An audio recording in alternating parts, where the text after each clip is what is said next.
Afternoon, everybody. Just a couple of things here at the top. I think you saw yesterday that the Army released a climate strategy to counter the existential threat that climate change poses to the service's ability to respond to national security challenges and threats. The strategy is nested within the department's Climate Adaptation Plan and Interim National Security Strategic Guidance.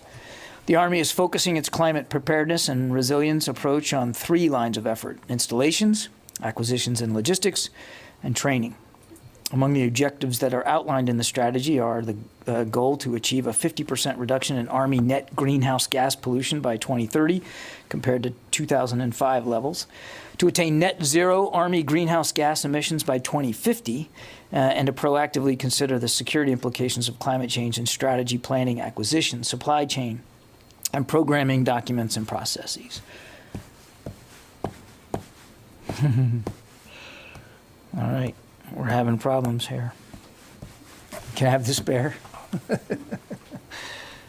I'm sure there's more after that. The strategy is available on Army.mil, and the Army will be talking about more about it in the coming days. And clearly, the Secretary appreciates the work that the Army's doing on these important climate change priorities.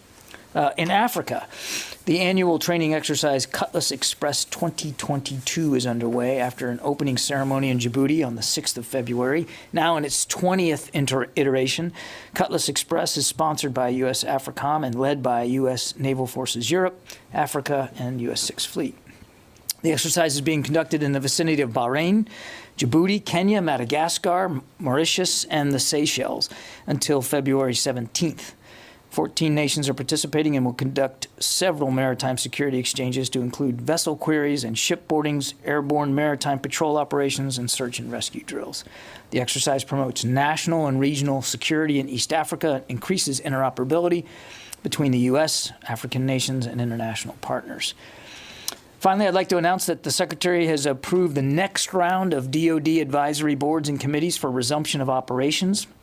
These are going to be listed in a press release that will be going up on defense.gov here very, very shortly. So you don't have to write all these down, but I will list them. For the record, these boards include the Defense Innovation Board, the National Security Education Board, the National Security Agency Emerging Technologies Panel, the Advisory Board for the National Reconnaissance Office, the Army Education Advisory Committee, the Education for Sea Power Advisory Board, the Board of Visitors for the Western Hemisphere Institute for Security Cooperation, the Strategic Environmental Research and Development Program Scientific Advisory Board, and the Board of Regents Uniformed Services University of the Health Sciences. Positions for these boards will be filled in coming weeks, and we'll clearly keep you up to date on that. The department's boards and committees have been and will continue to be a valuable resource as we defend the nation, take care of our people, and succeed through teamwork. And I know that the Secretary and all our department leadership look forward to working with these advisory boards going forward. Finally, in light of all that, I'd like to announce that the Secretary has nominated Mr. Michael Bloomberg to serve as the chair of the Defense Innovation Board to leverage his experience and strategic insights on innovation, business, and public service. Mr. Bloomberg, as you all know, an entrepreneur and a leader who served 3 terms as the mayor of New York City, will bring a wealth of experience in technology, innovation, business, and government to the Defense Innovation Board. His leadership will be critical to ensuring the department has access to the best and brightest minds in science, technology, and innovation through the team of diverse experts that he will lead as chair of that board. And obviously, the Secretary is very grateful that Mr. Bloomberg was willing to take this additional responsibility on, and very grateful that he's willing to serve in that capacity. And with that, we'll start taking questions. Bob, over to you. Thank you, Don. 2 questions related to Ukraine situation. Sure. First, have there been any additional shifting or movement of U.S. troops within Europe, units to Eastern Europe, beyond what you've already described, I think, last week? No, sir. And the second question is regarding the lack of media access to the troops who are on the ground there and who are deploying there. Mm-hmm. Can you just explain what the rationale is for that position of not providing full access? Sure. Well, first of all, thank you for the question, and we obviously have received the the letter from the Pentagon Press Association leadership regarding their concerns over this, and we certainly appreciate you sharing those concerns, and we obviously respect those concerns very much. Look, any decision to provide media access to our troops, whether it's in an operational environment or a training environment, is a decision that we take seriously. We don't make decisions to grant access or not to grant access lightly. And there's lots of factors that go into that. Sometimes it has to do with operational security. Sometimes it has to do with how that kind of access nests into the larger strategy that we're pursuing. So what I would tell you, Bob, is, again, absolutely respect the desire to do it. I hope you know how much I respect that, too. We're just not at a point now where we are able to provide that kind of access. And if that changes, believe me, I'll be the first one to let you know that. But we're still working our way through what sort of coverage is best suited for this particular mission. And I say the following not as an excuse or anything like that, but to remind this is a very small number of troops that are quote unquote deploying, and quite a few of them are actually just redeploying inside Europe, and that we have 80,000 other troops in Europe. So the additions that we're making, while the Secretary deems them necessary to reassure the eastern flank of NATO, they are but a small fraction of the total number of troops that we have in Europe and have been there, again, as part of our NATO commitments for a long time. John, is it a host country issue or is it a strategic messaging issue? Are you worried that Putin could use the images of U.S. troops arriving in Poland and elsewhere and view it as offensive? I mean, what is the thinking here? Yeah, I mean, there's a lot that goes into a decision like this, Jen, and some of it is what is the larger goal here on the geopolitical stage, and what we've been saying, I think, pretty consistently is that we believe there's still time and space for diplomacy. We still believe that there's headspace with Mr. Putin that can be operated inside of. We still believe that he hasn't made a final decision. And so a lot of what we're doing, not just what we're doing, but how we're talking about what we're doing, is designed to make it very clear where the United States national security interests are and what we're trying to achieve here. In a nutshell, what we're trying to achieve here is a de-escalation of the tensions and a diplomatic path forward. And virtually everything that we've done, everything I've set up here, and quite frankly, everything I've not set up here, is designed to help us get to a better outcome, a peaceful outcome, a diplomatic outcome. Nobody wants to see, except with the exception of possibly Mr. Putin, any military conflict breaking out in Europe. So we're being very careful. We're trying to be very deliberate, and again, I would just beg your understanding of that. Just to follow up, the 82nd Airborne that's arriving in Poland, there's the Wall Street Journal report this morning that they are going to be setting up tents, checkpoints in the event that Americans have to be to flee Ukraine, frankly, if Russia invades. Yeah. Is that their mission? Can you explain what their mission is? Will there be setting up evacuation points? Are you ruling out sending the U.S. military into Ukraine to help evacuate Americans? There's a lot there. I think you've heard us say consistently that there are no active efforts in play to militarily evacuate American citizens from Ukraine. The State Department has been exceedingly consistent and clear about warning Americans away from traveling to Ukraine, and the president himself just the other day advised Americans to leave Ukraine, given the current tensions. So there's been plenty of time and opportunity, and it's not a war zone. I mean, there's plenty of physical opportunities to remove yourself from Ukraine, including commercial air, railroads, good highways. There's lots of ways to leave. And all that is still at play right now. And again, we've said from the very get-go, there's There's no effort right now ongoing, nothing that we're expecting to use military assets to move Americans out of Ukraine. That's the same today. Now, I'm almost there. There was a lot of questions, and I'm going to work my way through this. When the Secretary decided to send leading elements of the 82nd Airborne, which we talked about very publicly, we said from the very get-go that one of the reasons why we chose that unit is they're multi-mission and they're on a high alert readiness posture as it is. That's their job. That's what they do. And they do a lot of things really, really well, and they can do those things quickly. And we said, as the Secretary said, in matter of fact, when he was up at this very podium, that they are multi-mission capable and they're going to be ready to do a number of contingencies, including, and he was asked, would that include evacuation? And he said, if that's what we're called to do, we're capable to do that. So I can't rule out the fact that these soldiers could be used with to some degree with evacuation assistance on the other side of that border.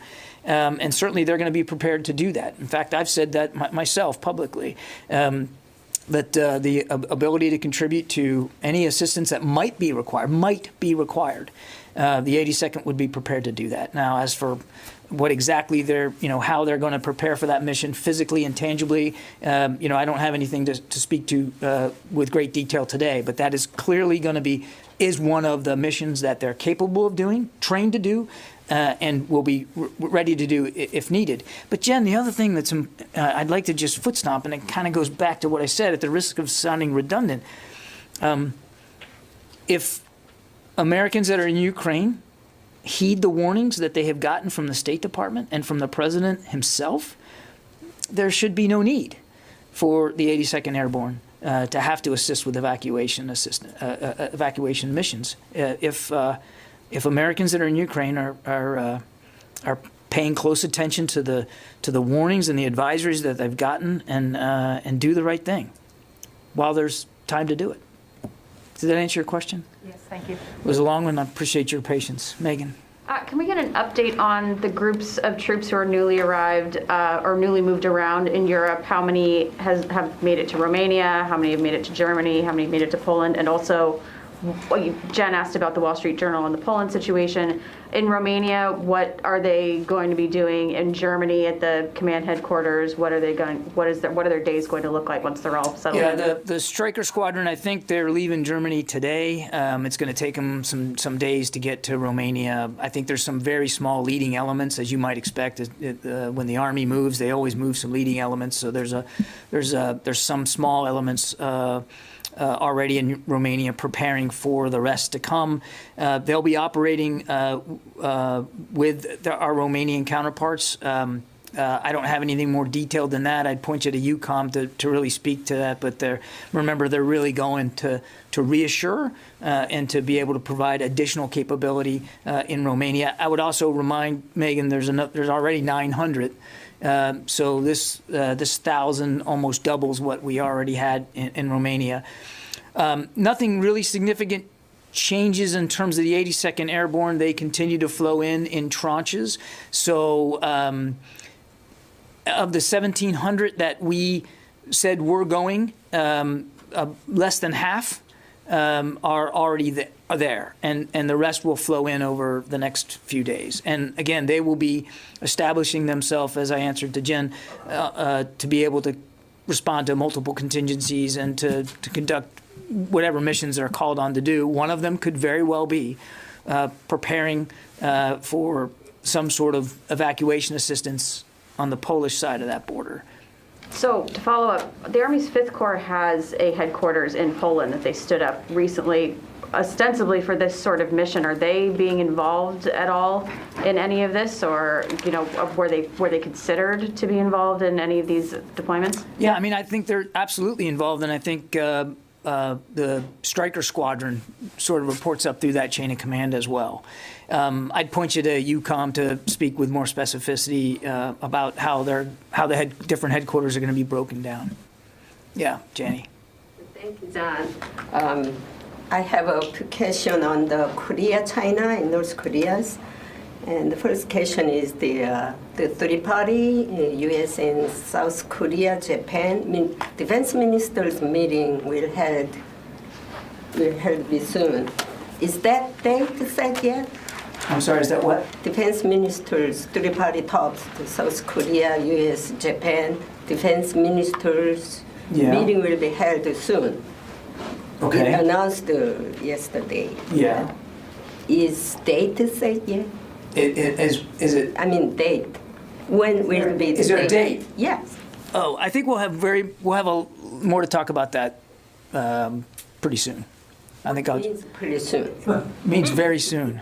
Pretty soon is how soon? It's very soon. Well, you didn't mention the date, but Yeah, I know I didn't mention the date. But it's another case. Okay, skip that anyway. Skip that anyway. Yeah, I find that out very soon. And the other one, North Korea's ICBM missile operating base, which is located just 15 miles from the Chinese border. Aren't you worried about this? What is DOD's opinion on this? I'm sorry, can you repeat the question? Pay attention, please. Yeah. North Korea's I get that a lot. I was just looking to see. I was just looking to see if I had more on your first question. Schooling going on. Yeah. I'm sorry. Go ahead. Okay. On You the got me. On the North Koreans' ICBM missile operating base, which is located just 15 miles from the Chinese border. So aren't you worried about this? I don't have any information on that, Janie. Why not? I don't have any information on the installation status in North Korea. Let's give another one. China has pledged to support for Russia's invasion of Ukraine. And also North Korea also said that it supports Russia through face-to-face meeting with the Russian Putin recently. So what is the United States' strategy toward China and North Korea? Do you have any new strategy? I don't. I mean, are you referring to the readout of the conversation between Xi and Putin? Yes, because the Chinese pleased, they involved the Russian crisis. They strongly promised with Putin. And also, North Korean Kim Jong-un face-to-face meeting with the Russian authority. He also supports Russia to involve Ukraine crisis. I mean, so if those China and North Korea involve Ukraine crisis, so do you have any new strategy? I mean, DOD have any strategy? A strategy? Yeah, toward China and North Korea. I don't know of any new strategy with respect to China and North Korea and whatever statements they might have made in support of what Mr. Putin is doing.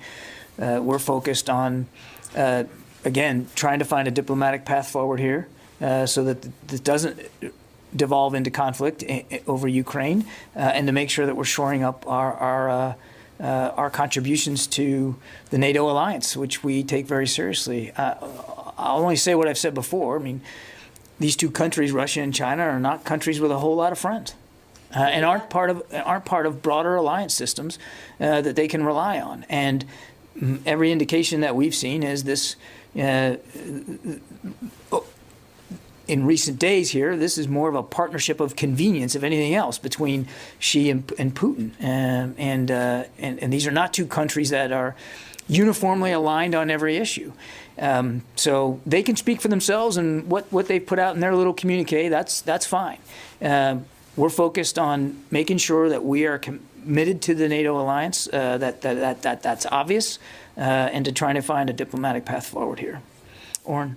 My CNN colleague, Nick Walsh, is reporting, based on trips to Afghanistan and medical records, as well as interviews with doctors, victims, and witnesses, none of whom were interviewed by U.S. military investigators, that there are further questions about the role gunfire may have played in the immediate aftermath of the suicide bombing at Abbey Gate.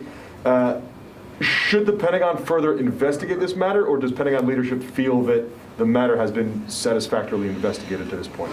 The investigation, we believe, was comprehensive, it was credible, and it was quite definitive. And Oren, I think you were here in the room when the investigating team came up here and laid it out for you over the course of an hour or more.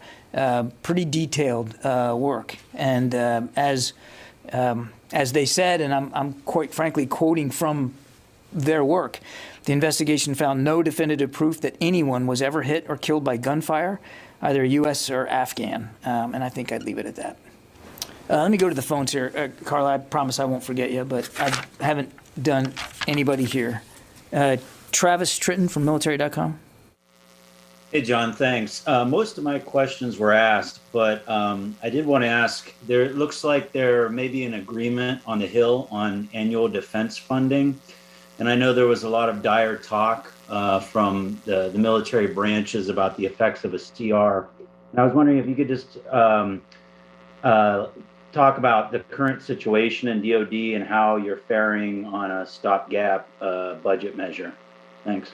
It's not for us to speak to a stopgap spending measure. It's really for Congress to speak to that. And we certainly hope that that we can get full funding for the year and not obviously not another CR that takes us yet another month or two. What the Secretary has been very clear about is the importance of full-year funding and what that does for us. I mean, with a CR, as you know, Travis, we can't start new programs. You can't build new ships. We're going to have to delay perhaps as much as 100 military construction projects. And when you do that, it's not just the military installations that are affected, it's the local communities and local businesses around those installations that will suffer. In order to pay for the 2.7% pay increase that we want to give our troops, much deserved, by the way, that money's going to have to come from other accounts, and that could eat into operational readiness as well. It could affect healthcare funding for military families. So all of these things are at stake. The ability to conduct new research and development in new important technologies like microelectronics, like artificial intelligence, like hypersonics. All of that would have to be slowed down if we don't get full-year funding. So we've been nothing but clear. The service chiefs were up on the Hill a week or so ago. I think they laid it out in very specific terms what living under a continuing resolution means. You described it as dire talk. And frankly, I think we would agree with that there could be dire consequences if we can't get full-year funding for this year. Now, look, the Congress has never failed to appropriate for us in the past, and the Secretary's obviously interested in making sure we get that full-year funding. We certainly call on the Congress to do what they've always done, and that is to support the department with funding for a full year as was authorized. Kasim from Honolulu. Yes, John, thank you very much. The Washington Post had acquired actually an Army investigation on withdrawal from Afghanistan.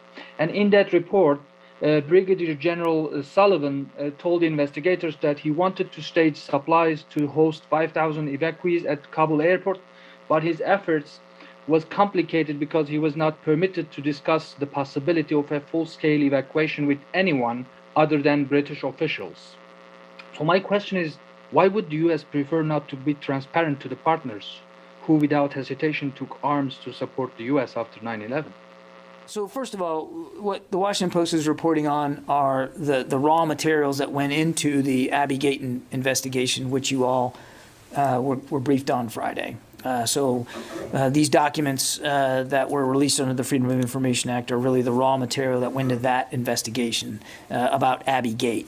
And in the course of that investigation, clearly lots of questions were asked and answered. I would refer you to the documents. I'm not going to be in a position where I'm relitigating every single statement made across the course of what is about 2,000 pages. What I would tell you is this. This was a tough mission over the course of 17 days. And what those documents reveal, if you look at any of them, is a lot of good people. And I'm not just talking about in the military. I'm talking about with our State Department colleagues and and to your point, our coalition partners and allies, a lot of good people making a lot of tough decisions in unrelenting circumstances, very difficult circumstances, with an increasingly desperate crowd of Afghans who were trying to leave the country. And we've been nothing but honest and open about the fact that it wasn't perfect in every regard.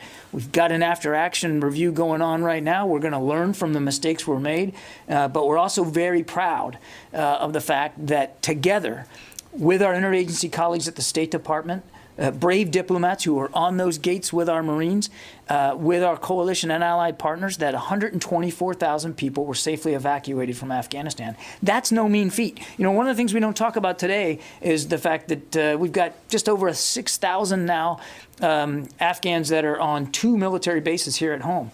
I mean, tens of thousands of Afghans are now starting new lives in this country because of the work that the interagency did, not just the military. We housed them and provided a safe and secure environment, but HHS was involved, and DHS was involved, and the State Department was involved. There was a lot of good work that was done here. I'm not going to relitigate every single document in that trove there that's on the FOIA website. You can read it for yourself, but I would beseech you, as you do that, to just not forget the larger perspective here of what we were able to get done.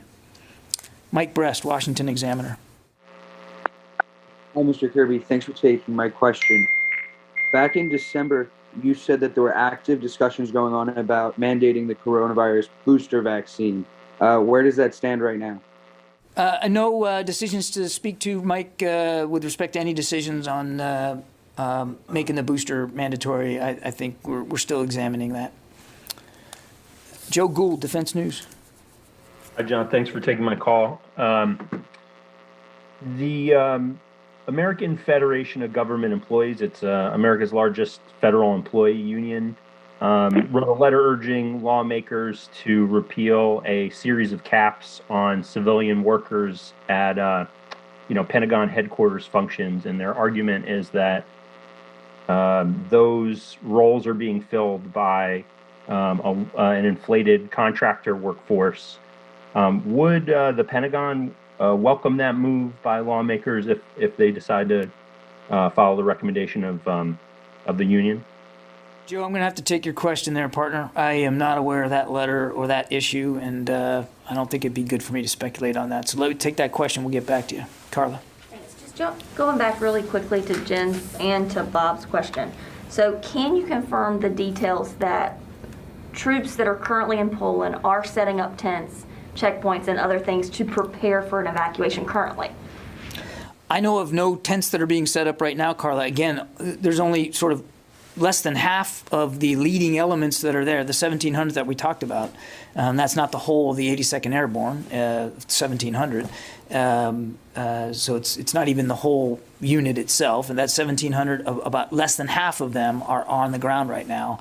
I can't speak to specifically whether tents are being set up. Again, they would be prepared to do that kind of thing. And I certainly am not going to rule out that in coming days or weeks that they might be setting up some temporary facilities just in case there's a need to, in case there are Americans who are coming across that border and need help. They're trained to do that. They're trained to do a lot of things. That's one thing they're trained to do. But this isn't, and we've been very clear, we're not talking about a classic non-combatant evacuation operation where you're sending in gray tails and flying people out. That's not what's envisioned here. And frankly, I hate to be redundant, but I'm going to be, it doesn't need to come to that. I mean, if things work out the way they should, there'll be no reason for them to handle any evacuees because there won't have been an invasion, another invasion by Mr. Putin and Russian military forces. And even if that is the course that happens, another invasion, if Americans are listening carefully and following the guidance by the State Department and by the President of the United States, they should be leaving now. They should have been leaving before now. And there's plenty of ways to do that, just by going to Kyiv and jumping on an airplane and leaving, or getting in a car and driving across the country. I mean, it's not a military conflict zone right now, and there's no reason why it should. Has Poland been designated as the evacuation point should it come to that? I don't think that we've designated specific evacuation points in this. This will be something that the 82nd and General Walters, as the European Command Commander, would be thinking about. I don't know if he's made final decisions on that right now. Again, we want to be ready for everything.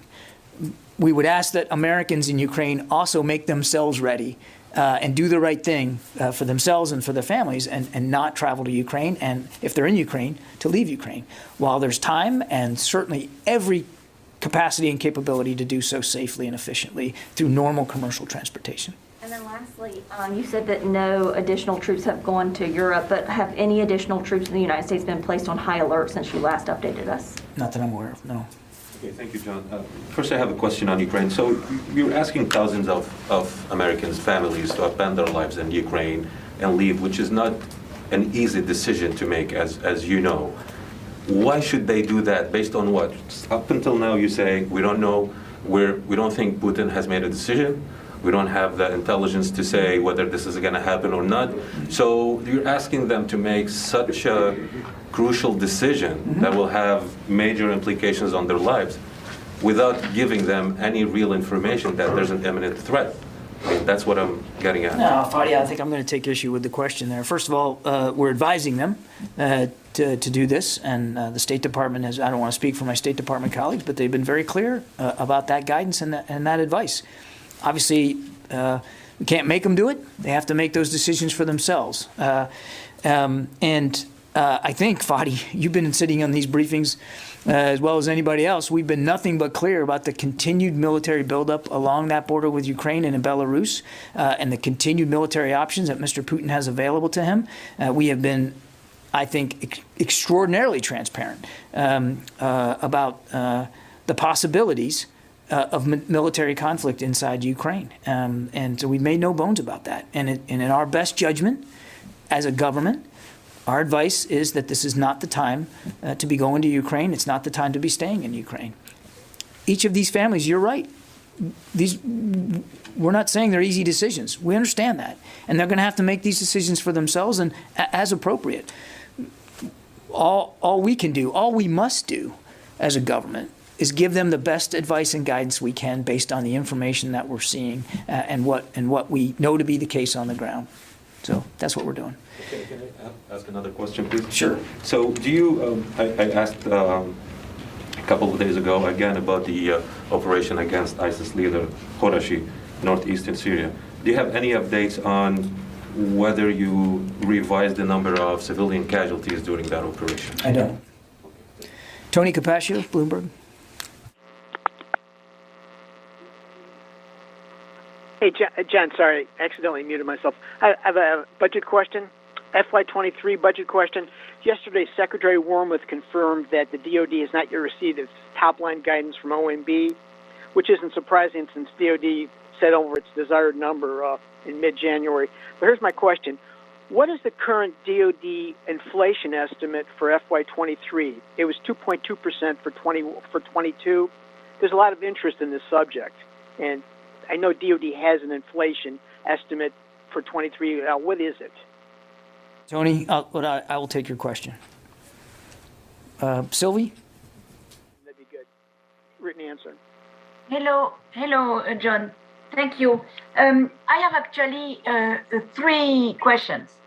First, I want to know if you have any indication about more Russian troops arrivals at the border with Ukraine. I want to know if you have any detail on the arrival of Russian bombers in Kaliningrad. And also, the Russian Chief of Defense, General Gerasimov, has arrived in Belarus today as the military exercise is going to start. I wanted to know if for you it's something usual or if you find his presence on the ground concerning. Concerned by his presence on the ground. He's the chief of defense for for his military. It's not uncommon for chiefs of defense to observe exercises. I think you have to look at it in the context of what's going on, obviously. We're not looking at this exercise in a vacuum. We understand that senior military leaders are very much involved in facilitating this buildup, a buildup which we believe is destabilizing and unnecessary, has nothing to do, since NATO is not a threat to Russian sovereignty, since Ukraine is not a threat to Russian sovereignty, there should be no reason for this buildup. So we obviously are viewing this certainly in light of what's going on, but his presence alone at this exercise is not setting off alarm bells here at the Pentagon. I'm not going to talk about Russian bomber deployments. I think I've made it very clear, and I'll continue to do so, that I am not going to put the United States Department of Defense in the position of speaking to Russian military movements with great specificity.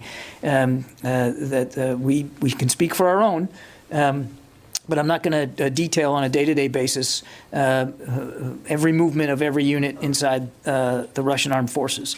And as for troop numbers build up, your first question, we have continued to see, even over the last 24 hours, additional capabilities flow from elsewhere in Russia to that border with Ukraine and in Belarus. As before, we're not going to get into providing specific numbers, but the numbers continue to grow.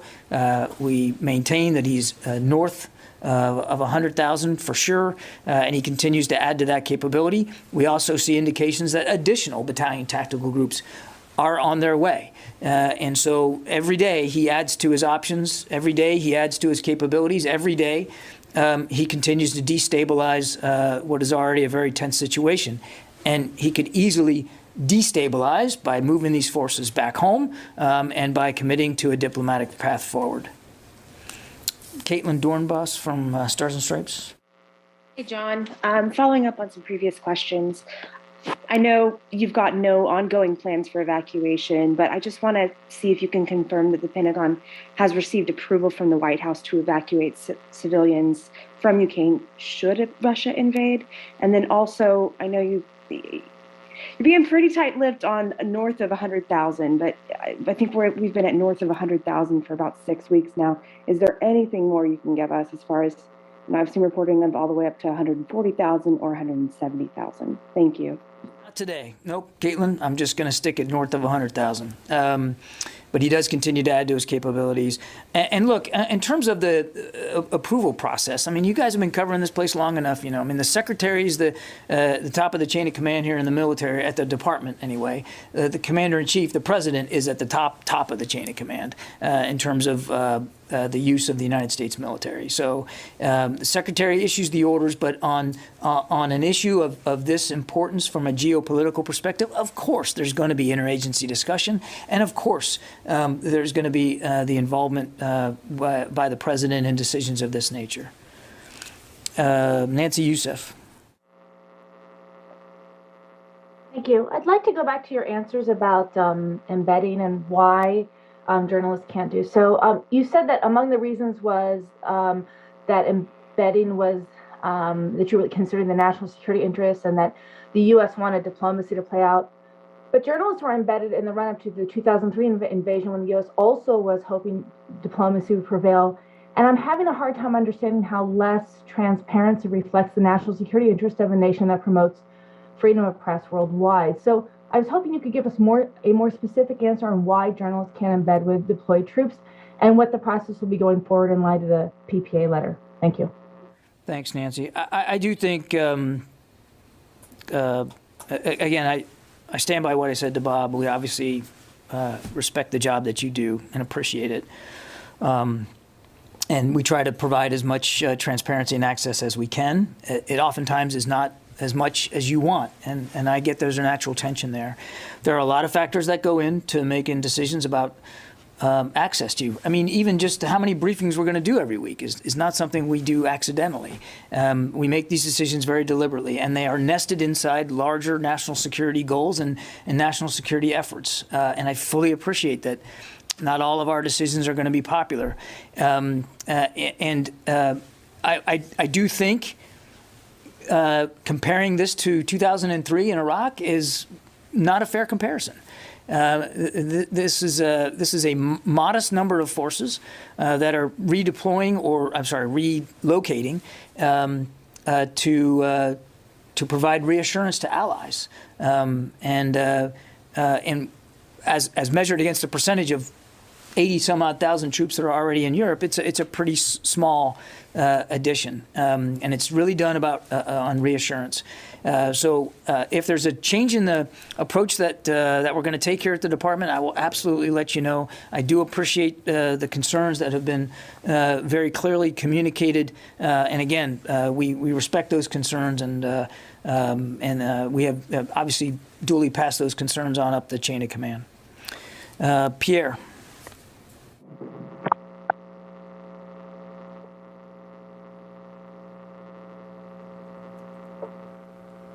John?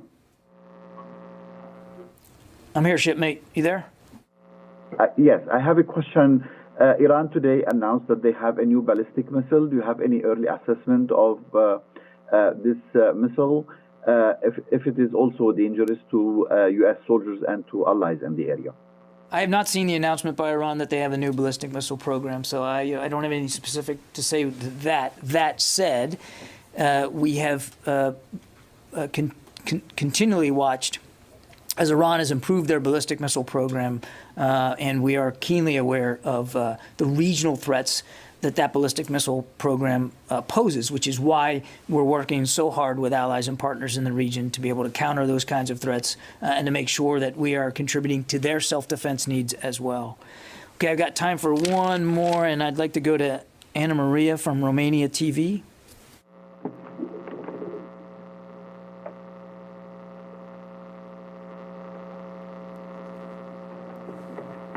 Are you there, ma'am?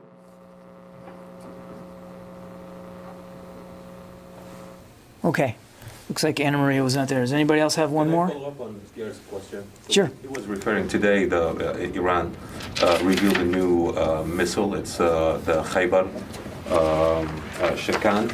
It's 900 miles, and it runs on solid fuel. So it puts U.S. bases in Israel within range.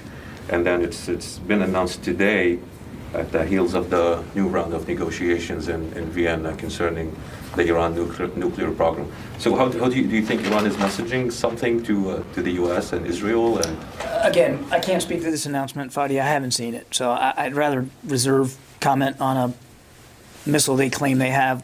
I just don't have anything specific on that. You guys are, as always, a little bit ahead of me in terms of what's out there in the news space. But as to your question, are they messaging? Frankly, we see their malign activities as much more than messaging. I mean, they are malign activities on their own. They are destabilizing in the region. They're supporting terrorist groups across the region. They are harassing maritime shipping. They are advancing a ballistic missile program that is designed for offensive purposes to inflict harm and damage, potentially lethal so, on other states, other peoples, and our allies and partners. We don't look at this as a messaging issue. We look at it as a legitimate national security threat issue in the region to our people, to our facilities, and to those of our allies and partners. All right, thanks everybody.